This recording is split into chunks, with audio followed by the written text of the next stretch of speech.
Chavre, how are you? I hope everyone is gesund, stark und freilich, begashmis und beruchnis. I hope everyone is healthy, strong, and happy, physically and spiritually. As usual, we'll start with Tzedakah, G'del Tzedakah Shemakareves Segula, Mashiach now, and the merit of this charity, Mashiach should come immediately. Then we'll say a prayer. This prayer is taken from this week's Parsha, and it's connected to a minhag, as we'll soon see from Rashi, straight away. And the prayer is, but it's included in a pasuk. The pasuk in this week's Parsha Vayechi, Kapitel Memches, pasuk Chof says that Yaakov Avinu blessed Yosef's children, Menashe and Ephraim and Menashe, and it said Vayevorchem Vayemahu. He blessed them that day. Leimer b'cho yivarech Yisrael, saying, by you shall Israel bless. Leimer, saying, Yisimcho Elikim k'Ephraim v'Menashe. Hashem, may God make you like Ephraim and like Menashe. And Rashi over here says, b'cho yivarech Yisrael. What does it mean by you shall Israel bless? It means, and this goes on for all generations. This was written and thousands and thousands of years ago until this very day. Now those that have the custom to bless their children every Friday night, by some the custom is by Chabad, it's Erev Yom Kippur. We're holding by a peak spiritual moment, and we bless our children, which is coming from the depth of the heart, from father to child, from mother to child. This is the most important blessing and the greatest blessing. And what is the blessing? Abol levarich is banov. One who comes to bless his sons. This is what Rashi says. Yivorchem beberchosim will bless them by their blessing. Vayomer ish l'bnoi, and that's what it means. B'cho yivorch Yisrael leimer. They will say, each man will say to his son, Yisimcha elikim k'Ephraim v'Menashe. Hashem should make you like Ephraim and like Menashe. So here's the famous question. Of all the personalities, and especially we're talking about the greatest blessing, the ultimate blessing, we give the blessing to our children. They should be like Menashe and Ephraim. What makes Menashe and Ephraim so unique? I'm sure I spoke about this once before, and there's many explanations. So we'll see how much we get to, but I want to be on one specific point, and I'm going to connect it to another part of the parsha. I've said many times, the Alter Rebbe said in the parsha Shavu, we have to live with the parsha of the week. So keep your ears clean and your eyes open to always listen to the messages. Hashem is speaking to you through the parsha of the week. So when I heard a new pshat on Yisimcha Elikim Menashe K'Ephraim v'Menashe, I was so overjoyed because I connected it with another point of this week's parsha, which we've spoken about before. And that is, in this week's parsha, in the beginning previously, Yaakov is asking Yosef to bury him in Eretz Yisrael, in the Moras HaMachpelah. And he speaks to him, and he tells him that it could be that you have a grievance to me, because I did not bury Rachel in the Moras HaMachpelah, and this is one of the most famous psukim. And Yaakov tells Yosef, even though you might have a grievance, Rachel passed away whilst we were traveling. Beretz Canaan, b'derech b'oid kivras eretz lovoi efrasa, and I buried her on the route, on the road. Ve'ekbar Hashem b'derech efras hi beis lachem, and I buried her on the road to Ephras, which is Beis Lochem. So the question is, why did I bury her over there? So Rashi brings a famous medrash connected to certain psukim, and the point is that Yaakov was telling Yosef over here that I did it because that is what Hashem commanded me. This is the Rashi on the words Ve'ekbar Hashem, and he says first, V'yadaiti sheyesh belibcha alai, I know that there are hard feelings in your heart against me. Yaakov is telling Yosef. Avol dalecha, you should know, shall pi hadibur kivati Hashem. By the word of Hashem, I buried her there. Shetei le'ezra levanea, so that she should be of aid to her children. Kishi yagle isam nivuzardon, when the Zevardim would exile them, in the future, and they would pass through by way of Rachel's tomb. Yoitzis Rachel would go out al kivra onto her grave, uvoicha and weep, vakashes aleim rachmim, and seek mercy for the children, her descendants, for the Jewish nation. Shenemar kol berama nishma v'goymer. There's a famous pasuk in Yirmiyahu, a voice is heard in the heights. V'akadosh baruch hu mashiva, and the Holy One, blessed be, answers her, Yesh sachar lepuloseich. There is a reward for your acts, says Hashem. V'shavu vanim l'gvulam, and the children shall return to their borders. So basically, it's a famous medrash that the Avram will come to Hashem, Yitzchak will come to Hashem, Yaakov will come to Hashem, and they will beseech Hashem to have mercy on the Jewish nation, and all their prayers, even Moshe Rabbeinu comes, doesn't accomplish what Rachel accomplishes. Hashem tells Rachel, Yesh sachar lepuloseich. It's her weeping and her crying that accomplishes it. So we spoke about this 2 years ago in Parshas Vayechi, see there. So I'm not going to elaborate, but there's many aspects to the greatness and the awesomeness of what Rachel did.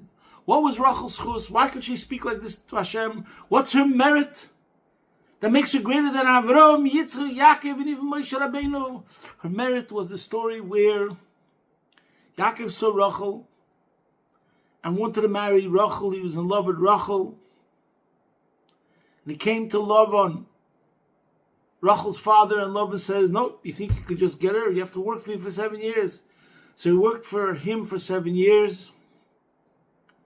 But they still suspected the new Lavan was a major con man that couldn't be trusted. So Yaakov and Rachel made a code. They made signs between themselves, a simon, a password, that Yaakov would know for sure that Rachel was the one who was in the bridal chamber. Anyways, Lavan, Taka, the trickster, the con man, is going to switch around and put Leah instead of Rachel. Rachel finds out about it, and she doesn't say a word to Yaakov to expose it, and she keeps silent. And not only that, she gave Rachel the password. Why did she give Rachel the password? She gave Leah the password. Why did she give Leah the password? So Leah shouldn't be embarrassed. Leah shouldn't be humiliated. The honor of a Bas Yisrael, the honor of the sister, takes precedence over everything else. And in that marriage, she tells Hashem, just like I was mevater for my own enjoyment and for my own pleasure and for my own future and for my own benefit, for another person, for my sister, so too you have to be mevater on whatever the Jewish children did. Now, what makes her Mesiras Nefesh so great? There's a couple aspects of it, which I think we spoke before. So one aspect of it is, what makes it unique over Avram, Yitzchak, Yaakov, and Moshe? There's Mesiras Nefesh, which is a one-off Mesiras Nefesh, which is called Musafin Kel Choson, which is not routine, which is not daily. Like, for example, the Akedah with Avram and Yitzchak. That's one level of Mesiras Nefesh. Extraordinary times, desperate times, called for desperate measures or extraordinary measures. But then there's the daily pain, a daily ache that's going to go on for years. By Rachel giving this code to Leah, and she's going to see there, side by side, how her beloved Yaakov is married to her sister, even though they love each other very much, Yaakov and Rachel, and they were meant to be married. And still she has to self-sacrifice and this daily pain for years, because Yaakov is now going to have to work for another 7 years to be able to get Rachel. and she still doesn't care about this, and she knows what she's doing, in other words, what this sacrifice will entail, a daily torture and a pain, so to speak, and she still does it. Because that her sister should feel good, and her sister shouldn't get humiliated, that is more important to her. And that overrides whatever pain she's going to feel. But we could take it even a bit deeper, just to explain it, even a higher level of Mesilas Nefesh. It's called faginin. This is not mamish the idea of faginin, but what does it mean to fagin? And this is why I want to connect it to Menashe and Ephraim. Many people have mentioned that there's no word in English, or even in Lashon Kodesh, that conveys what does the word fagin mean. Fagin means that you're happy with the other person's success. This is something which is connected to many other major fundamental concepts in Judaism. For example, there's the 10th of the 10 commandments. Lo sachmei, do not covet. So that's also connected. The opposite of not coveting means what? That you're happy with the other person's success. You're not jealous of it. This is connected to the story of Korach. Hakina. It was Korach's jealousy that someone else got a promotion and he didn't get his promotion that drove him mad. So it's the opposite of Faginin. This is also connected with the story of Moshe Rabbeinu and Aaron. But we'll leave that for later. This is also connected to what's called in the Mishnah in Pirkei Avos that Shloisha Dvarim Alolu Mitalmidav Shel Avraham Avinu. These three attributes show that you're a disciple of Avraham Avinu. And the Mishnah says the first thing is Ayin Tova, a good eye. Now, what does a good eye mean? A good eye, there's many interpretations. Means to see things positively. Means to see the good in another person. But Tov Ayin also means to be generous. And this is connected to a pasuk where there's a pasuk in Mishlei which says Kinosen milachme Tov Ayin hu yivayrich. Someone has a good eye will be blessed. Kinosen milachme ledal. Who has a generous eye is blessed. He gave his bread to the poor, which means he's generous. He wants the other person to have. That's also Ayin Tova. In Chassidus, in Chabad, many places, it talks about the concept that a person has to be, darf sich freien mit der Simcha von Azulas, na Simcha von andere, und darf sich mitztayer sein in the pain from someone else. One could even say that this idea of Ayin Tova, as everything we explained till now, is included obviously in the mitzvah of Ahavta l'reyacha kamocha. Love your fellow as yourself. Now, let's go back to our pasuk over here. What does it mean? Yisimcha elikim ke'Ephraim v'chem nasha. So first I want to say a word that I heard just today. Interesting word, because it's an important message to parenting. Somebody said that this is the only place in the Torah where a Zayder gives a bracha to his Einiglich. And this is the message that Yaakov is giving. When you bless your children, it should be like a Zayder blesses the children. Sometimes with parent-child relationship, there's some friction, there's some tensions. Parents have expectations. Sometimes the child doesn't live up to the expectations.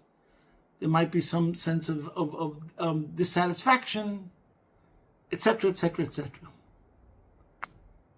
But when it comes to a Zayder, none of these things apply. So therefore, this is the bracha. Yisimcha lekim ke'Ephraim v'chem nasha. What does it mean when every time B'cho yivarech Yisrael? You should bless your children like a grandfather blesses the child. In other words, in a certain sense, we can say, take off your father hat, put on your grandfather hat to a certain extent. You know, I once had a friend and he told me a word. We were talking about parenting and he tells me, Yankee, take off your preacher hat and put on your father hat. He was saying how to deal with my children. So it's the same thing over here. Sometimes a parent, a father or a mother has to take off their mother hat and put on the Bobby hat. And sometimes the father has to take off the father hat and put on a Zayda hat. Even if he's not a Zayda, but to go with such an attitude towards his child. Okay, that's Tama word. Now I want to get to another word, which is a Meiridik word. If we look at the story of Chumash till now, whether the story of Cain and Hevel, whether the story of Ishmael and Yitzchak, whether the story of Esav and Yaakov, and whether the story of Yosef and the Shvatim. So we're talking already about more than 1,000 years of history, and we see sibling rivalry a problem. Cain and Hevel, we all know what happened over there, murder, Hashem Yirachem. Yishmael and Yitzchak, also Yishmael wanted to kill Yitzchak. As we know, Rashi brings it down. Esav and Yaakov, also, they're twins, and Esav wants to kill Yaakov. Then there's Yosef and his brothers, because of the favoritism of Yaakov. And it resulted in what happened with Yosef and his brothers. They sold him as a slave, and they first wanted to kill him. Finally, Yaakov is blessing the Jewish nation. B'cha Yivarech Yisrael. Yaakov is now going to bless Ephraim, who's younger than Menashe, and he makes it clear that Ephraim is going to come to greater greatness than Menashe. And Yosef, as in, in the story where Yaakov places his hand, his right hand, and his left hand, and Yosef wants to change it, because Yosef knows from his own experience what he went through when you showed favoritism from one over the other, even though it's not necessarily a question, it's not so obvious. Why should it be like that? And Yaakov himself went through all of this. He knows the most painful period of his life was because he showed favoritism of Yosef over the brothers. And in a way, that's what you could say is the meaning that Yaakov tells Yosef when Yosef wants to try to change what Yaakov was about to do, to bless Ephraim first. And Yaakov says, Yadaiti, b'ni Yadaiti, I know all about it. But still, this is what has to be done.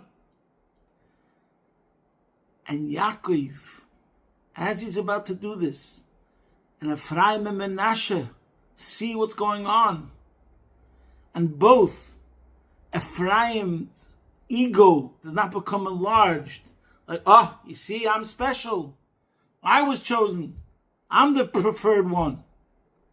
And neither was Menashe complaining, but he took it because he forgins that another brother should have it better than him, even though he's older. And this is the meaning of the bracha. B'cha Yivarech Yisrael.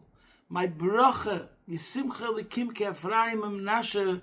The bracha is that forever and ever and ever, brothers, which really means the entire Jewish nation, should not feel jealousy between themselves and covet, but should always forgin, to be happy with the other person's success, to feel the other person's pain with his misfortune, etc., etc. Now the truth is, afterwards, there's another example, obviously, and that's the story with Moshe Rabbeinu, when Moshe Rabbeinu is arguing with Hashem in Parsha Shmois about being the leader. And Moshe Rabbeinu's worry was that actually he doesn't want to cause jealousy of Aaron. And the Eibishter tells him, I wrote it down over here, I lost it already, but the Eibishter tells him no, that your brother is going to be the one who's going to be happy. Samach b'libo. Rashi over there brings it. I thought I was going to bring a chumash, but I forgot it. Rashi brings out over there that not only Aaron won't be jealous, but Aaron is going to be besimcha over the greatness that he sees that you're going to get, because you're going to be the chosen one that's to be the leader. And Rashi over there brings down that because of that, Aaron was zeicha to the choshen. And Rashi says something kind of lashon that he's going to be happy in your greatness. And it's a similar point. Aaron is older than Moshe. And Aaron was the spiritual leader for the Jews all the years when Moshe was brought up in the home of the Prince of Egypt. And all those years, for decades and decades and decades, is Aaron the Nasi. Aaron is the Rebbe. And then Hashem chooses Moshe to be the one, even though he's younger than Aaron. And Moshe was worried that Aaron would be jealous, and the Eibishter tells Moshe, on the contrary, Aaron is rejoicing in your elevation, in your promotion, and in your greatness. So this is a tremendous lesson. Like I said, it covers many fundamentals in Yiddishkeit, and I'm mentioning it also the Hamshich to events that have happened, and there's events that are going on totally. And I'll confess, this is one of the things that bother me. Hashem Yirachem. I'm confessing. I'll first say a story. That there was a Rabbi Glukowski, he comes to Yeshiva Gedel, he verbrings them many years for Gimel Tammuz. And there was one verbring, and I'm sitting over there, and it's like 3 o'clock in the morning, and I'm thinking to myself, maybe it's time for me to go. And then I decided, I'll let him speak one more time, beginning of a talk, and if it's interesting, I'll still stick around. So I went to get my sweater, that I'm ready to leave, in case it's not going to be too interesting. And it was already, like I said, 3 o'clock in the morning. Anyways, I got my sweater, I sit down next to him, and he starts saying, there's some evil thing called the grass is greener on the other side. So but says the grass is greener on the other side. And he starts saying, everybody says, if I would live in New York, if I would have married this person, if all my kids would be doing what I want, all the ifs and ifs and ifs would be like this and like this and like that. So that's what he started talking about. And I stuck around because that's exactly, he was talking to me. I have always these thoughts.